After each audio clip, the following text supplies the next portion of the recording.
तो सांग मैंने आम आसी पहुँचल the Bose dhaba family and restaurant. चलना तो भितर जो देखिए कौन कौन तो भितर कंडीशन किसी एमती प्रकार था।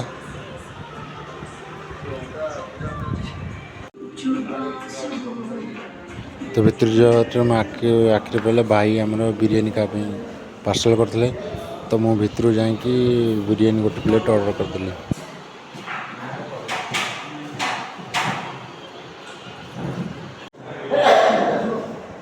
बिरीयानी हालत पूरा खराब था।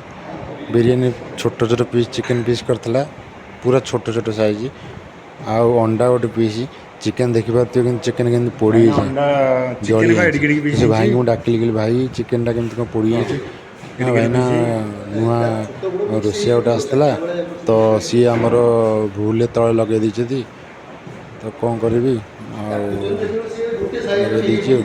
कहला हाँ हाँ कौन कह खाया तो मुझे ऑर्डर कर देछि बाध्य हो तो खाई लास्ट को अल्प खाई आसिली।